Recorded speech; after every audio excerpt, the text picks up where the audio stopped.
berakhir di hidupku. Tuhan Yesus baik, sungguh amat baik, untuk selama-lamanya. Tuhan Yesus baik. Tiada berkesudahan kasih setiamu Tuhan, selalu baru rahmat-Mu bagiku.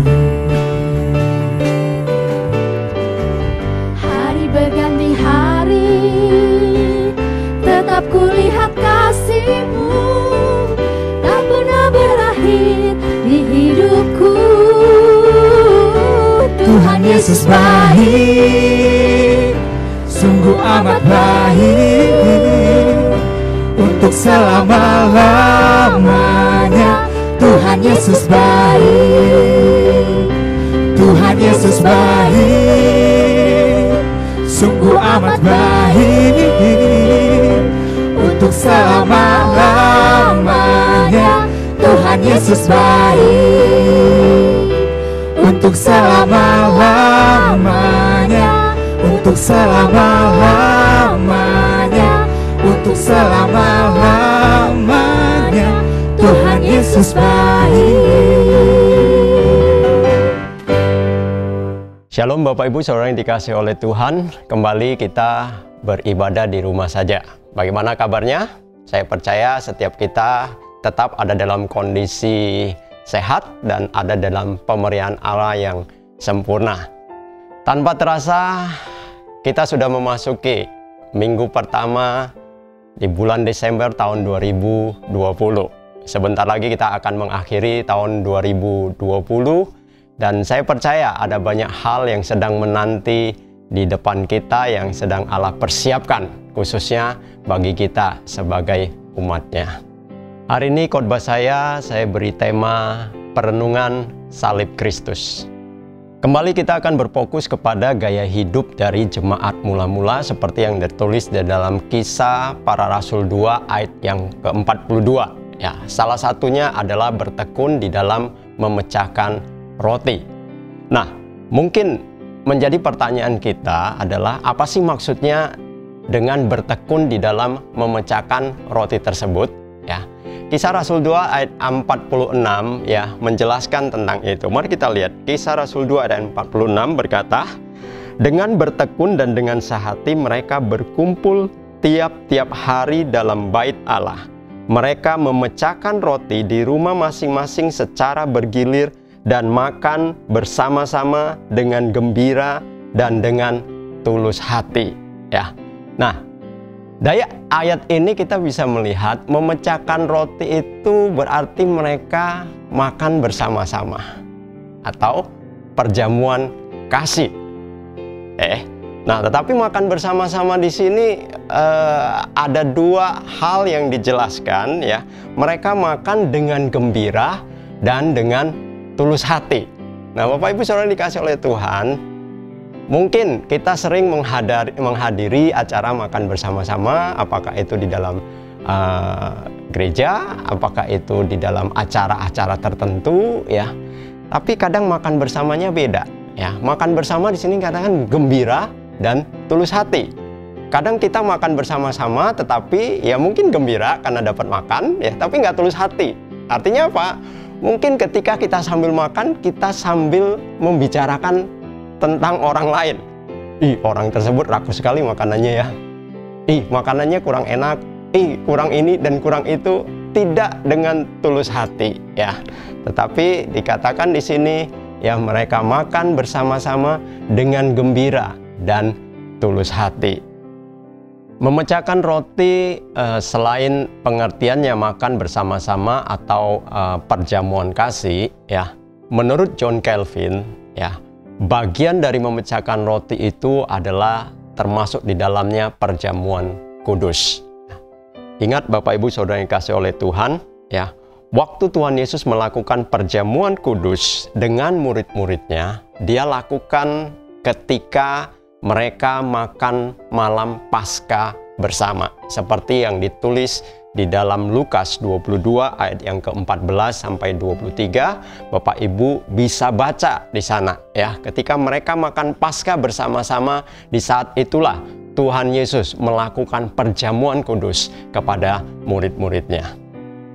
Yang menjadi pertanyaan adalah mengapa perlu untuk bertekun di dalam memecahkan roti atau perjamuan ya.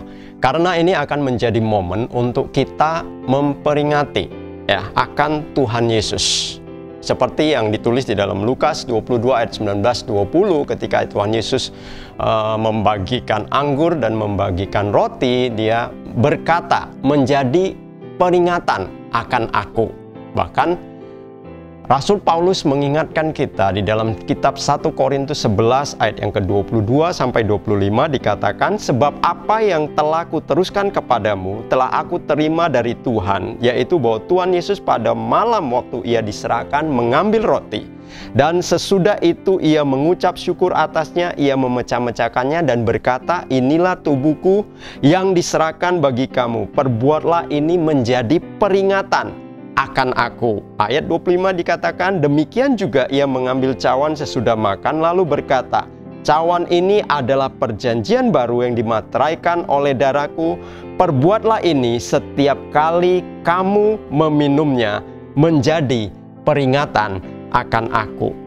Yang menjadi poin pentingnya di sini adalah saudara, bukan tentang perjamuannya ya, itu hanya menjadi sarana atau sebagai media ya, tetapi peringatan akan Yesus dan atau perenungan salib Kristus itulah yang akan menghadirkan kuasa di dalamnya. Ya, Bapak Ibu Saudara dikasihi oleh Tuhan, perenungan akan salib Kristus ya dalam perjamuan kudus itu akan membawa kita ya senantiasa mengingat akan penderitaan Tuhan Yesus. Nah, ketika kita mengingat dan merenungkan akan penderitaan Tuhan Yesus, di saat itulah yang akan memberikan kita kekuatan untuk kita menghadapi ya kehidupan kita.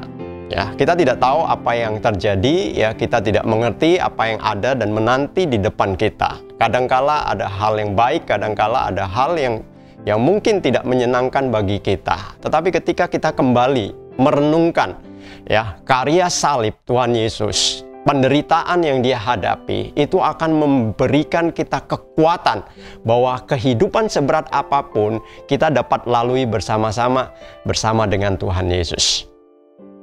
Jadi Bapak Ibu Saudara dikasihi oleh Tuhan ya, pemberitaan tentang salib mungkin bagi sebagian orang itu seperti sebuah kebodohan. Tetapi bagi kita sebagai orang-orang percaya itu adalah menjadi sebuah kekuatan ya. 1 Korintus pertama ayat yang ke-18 firman Tuhan berkata, sebab pemberitaan tentang salib memang adalah kebodohan bagi mereka yang akan binasa, tetapi bagi kita yang diselamatkan pemberitaan itu adalah kekuatan Allah ya.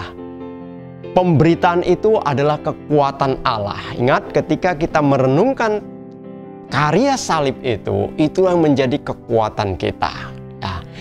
Mengapa gereja mula-mula ya mereka bertekun di dalam memecahkan roti yang di dalamnya ada tentang perenungan karya salib Kristus itu? Ingat, pada waktu itu mereka sedang menghadapi aniaya. Setiap hari mereka diperhadapkan dengan kesulitan, kesukaran, dan aniaya sebagai orang-orang yang percaya kepada Yesus. Tetapi ketika mereka merenungkan karya salib di dalam mereka memecahkan roti tersebut, itulah yang memberikan kekuatan di dalam mereka menghadapi ya situasi mereka, kesulitan-kesulitan mereka. Ya, di dalam kondisi seperti itu justru membuat mereka semakin berani untuk melakukan kehendak Allah. Kitab Filipi 1 ayat yang ke-21 dikatakan, bagi mereka hidup adalah Kristus ya, dan mati adalah keuntungan. Nah, sekarang bagi kita sebagai gereja yang ada di zaman-zaman terakhir ini ya, mengapa kita perlu untuk kita bertekun di dalam memecahkan roti atau bertekun di dalam perenungan salib tersebut? Ingat, selain ya itu akan memberikan kekuatan kepada kita di dalam menghadapi tantangan-tantangan yang kemungkinan terjadi di dalam hidup kita, di dalam perenungan salib itu juga akan membuat kita, yang pertama ya, iman kita akan semakin diteguhkan. Kisah 2 ayat yang ke-36 ya. Akan bacakan untuk Bapak Ibu Saudara semua. Kisah 2 ayat yang ke-36 dikatakan, jadi seluruh kaum Israel harus tahu dengan pasti bahwa Allah telah membuat Yesus yang kamu salibkan itu menjadi Tuhan dan Kristus. Lihat Bapak Ibu Saudara yang dikasih oleh Tuhan, di tengah-tengah situasi saat-saat sekarang ini, banyak orang mulai meragukan tentang ketuhanan Yesus. Banyak orang mungkin mempertanyakan tentang benarkah Yesus itu adalah Tuhan dan Juru Selamat. Tetapi bagi kita, orang-orang yang percaya kepada Allah, ketika kita merenungkan apa yang telah Dia lakukan lebih dari 2000 tahun yang lalu, ya, itu akan menjadi sesuatu yang semakin meneguhkan hidup kita, meneguhkan keyakinan kita, seperti yang tertulis di ayat Kisah 2 ayat 36 tadi, ya, bahwa Yesus yang kamu salibkan itu, Dia adalah Tuhan dan Kristus. Jadi semakin kita merenungkan karya salib itu, kita akan semakin diteguhkan keyakinan kita bahwa Yesus adalah Tuhan yang telah mati untuk menebus setiap dosa dan kesalahan kita, menebus hidup kita, ya, supaya kita tidak binasa. Hal yang kedua adalah menjadi cermin hidup kita. Ketika kita merenungkan tentang salib Kristus, berarti kita sedang merenungkan tentang penderitaan Tuhan Yesus. Kenapa Dia harus menderita? Kenapa Dia harus mengalami aniaya? Kenapa Dia harus mengalami situasi-situasi yang tidak menyenangkan di dalam kehidupannya? Ya, semata-mata karena kasih-Nya kepada kita sebagai manusia. Nah, menjadi cermin dalam hidup kita, apakah kita bisa mengasihi orang-orang yang ada di sekitar kita itu sama seperti Yesus mengasihi kita? Menjadi cermin di dalam kehidupan kita adalah apakah kita berani berkorban bagi orang-orang yang ada di sekitar kita itu sama seperti Yesus berkorban bagi kita. Menjadi cermin di dalam kehidupan kita adalah ketika Yesus, ya, berani untuk memberikan segalanya di dalam kehidupan Dia, bahkan nyawanya, ya, untuk menebus manusia. Apakah kita memiliki sikap yang sama? Kitab Lukas pasalnya yang ke-6 ayat yang ke-40 berkata, seorang murid tidak lebih daripada gurunya, tetapi barang siapa yang telah tamat pelajarannya akan menjadi sama dengan gurunya. Jika kita berkata bahwa Yesus adalah guru kita, ya, dan juga Tuhan kita, maka selayaknya lah kehidupan kita juga serupa dengan Dia. Ketika kita merenungkan salib Kristus itu adalah menjadi cermin untuk bagaimana kita terus memperbaiki hidup kita hari lepas hari untuk menjadi semakin serupa dengan Dia. Yang ketiga adalah menjadi motivasi hidup kita. Bapak Ibu Saudara yang dikasihi oleh Tuhan, ya, kematian Tuhan Yesus di atas kayu salib itu merupakan jalan pendamaian antara kita, ya, manusia berdosa dengan Allah yang kudus yang ada di surga. Kitab Roma 5 ayat yang ke-10 dan ke-11 berkata, sebab jikalau kita ketika masih seteru diperdamaikan dengan Allah oleh kematian anaknya, lebih-lebih kita yang sekarang telah diperdamaikan pasti akan diselamatkan oleh hidupnya. Dan bukan hanya itu saja, kita malah bermegah dalam Allah oleh Yesus Kristus Tuhan kita, sebab oleh Dia kita telah menerima pendamaian itu. Ya, Bapak Ibu Saudara dikasih oleh Tuhan, ya. Ketika Yesus disalibkan di atas kayu salib, dan mengalami berbagai macam penderitaan, sebenarnya saat itu Tuhan Yesus sedang melakukan substitusi atau pertukaran, ya. Yang seharusnya kita ini hidup di dalam kutuk, tetapi Yesus ubahkan menjadi berkat. Yang seharusnya kita hidup di dalam kesakitan atau sakit penyakit, tapi Tuhan Yesus memberikan kesembuhan. Yang seharusnya kita hidup di dalam ketertolakan di hadapan Allah, tetapi Tuhan Yesus menjadikan kita diterima sehingga kita bisa memanggil ya Allah, ya Bapa. Kalau kita hidup ya selalu ada di dalam kesalahan, kematian Tuhan Yesus itu membenarkan kita di hadapan Allah. Dan kalau kita seharusnya harus menghadapi maut atau kematian, tetapi Tuhan Yesus memberikan kepada kita kehidupan.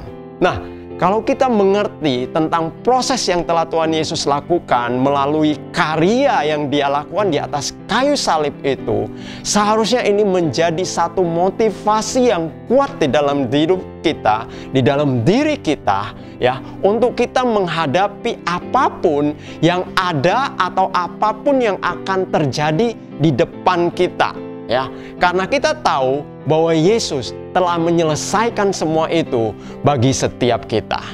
Ya, jadi saya ulangin lagi ya, kenapa kita sebagai gereja Tuhan di hari-hari terakhir ini perlu untuk bertekun di dalam memecahkan roti atau bertekun di dalam perenungan salib ini, ya.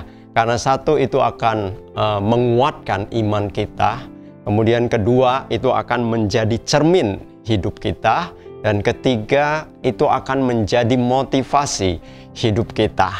Apalagi hari-hari ini ya, kalau kita hidup di tengah-tengah situasi pandemi ya. Kita sudah memasuki bulan yang ke-10 ya. Pandemi COVID-19 ya, bukan sesuatu yang mudah ya. Bukan hanya orang khawatir dengan situasi kesehatan mereka, tetapi orang juga khawatir dengan situasi perekonomian mereka. Dan situasi yang sulit ini akan sangat mudah sekali ya membuat orang-orang menyangkal imannya atau mungkin meninggalkan, menyalahkan Allah ya. Tetapi kita sebagai gereja Tuhan, ketika kita bertekun di dalam perenungan salib itu, ini akan sangat berguna sekali bagi kita. Ini akan sangat menguatkan kita. Bagaimana di tengah-tengah situasi ini, iman kita jangan sampai menjadi goyah. Justru ini kesempatan untuk kita semakin mengasihi Allah, semakin bergantung dan berharap kepada Allah. Justru di tengah-tengah situasi ini, bagaimana kita bisa lebih mengekspresikan kasih kita kepada orang-orang yang ada di sekitar kita. Bagaimana kita diajar untuk bagaimana kita lebih lagi berkorban ya untuk orang-orang yang sedang membutuhkan kita ya. Dan justru kesempatan ini ya juga membawa kita bagaimana kita tidak menjadi khawatir, tidak menjadi takut. Bukankah semua janji-janji yang telah Allah berikan itu pasti akan Dia lakukan. Dan ini akan memotivasi kita untuk kita tetap kuat. Di tengah-tengah situasi pandemi ini, mungkin ada di antara kita yang terinfeksi dengan virus COVID-19. Ya. Mungkin kita ada di dalam situasi yang takut, khawatir, ya, bingung. Tetapi biarlah ketika kita merenungkan salib Kristus itu menjadi motivasi dalam hidup kita bahwa Tuhan Yesus ya menggantikan sakit itu dengan kesembuhan.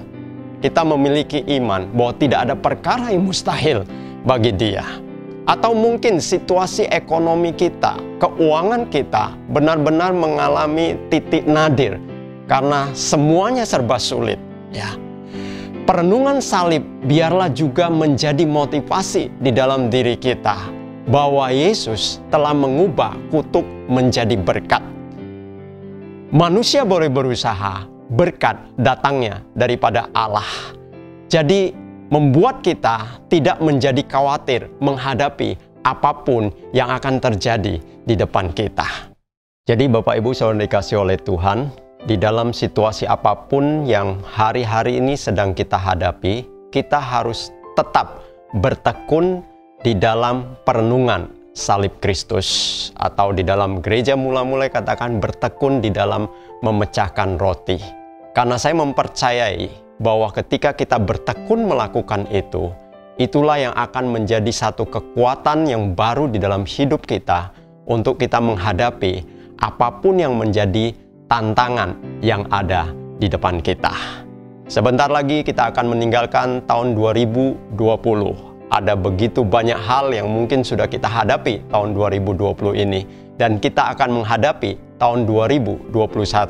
Kita tidak tahu apa yang sedang menanti kita di tahun yang baru. Tetapi satu hal yang pasti adalah ketika kita mempercayai bahwa Allah kita tahu untuk melakukan yang terbaik di dalam kehidupan orang-orang yang dikasihinya, maka kita akan menghadapinya dengan penuh sukacita. Terima kasih. Tuhan Yesus memberkati kita semua. Tuhan Yesus, kami mengucap syukur buat hari ini kalau Allah mengingatkan kami tentang pentingnya untuk kami bertekun di dalam perenungan akan salib Kristus. Kami tahu ketika kami melakukan itu akan semakin meneguhkan iman percaya kami kepada Engkau. Bahkan itu akan menjadi cermin di dalam kehidupan kami sehari-hari. Juga akan menjadi motivasi bagaimana kami bisa menghadapi kehidupan yang sedang terjadi di depan kami. Kami mengucap syukur, kami mempercayai selalu ada kekuatan, selalu ada kasih karunia Allah yang menyertai hidup kami. Bukan hanya hari ini, tetapi sampai selama-lamanya. Di dalam nama Tuhan Yesus kami berdoa. Amin. Bapak Ibu Saudara dikasih oleh Tuhan, ya, selesai dari perenungan firman ini, ada beberapa pertanyaan diskusi yang akan kita diskusikan bersama-sama dengan anggota keluarga kita atau bersama dengan rekan-rekan komunitas kita. Ya, saya percaya ini akan menguatkan kita dan juga akan memberi kita satu pengertian yang baru ketika kita mendengarkan sharing di antara setiap kita. Terima kasih. Tuhan Yesus memberkati kita semua dan sehat selalu.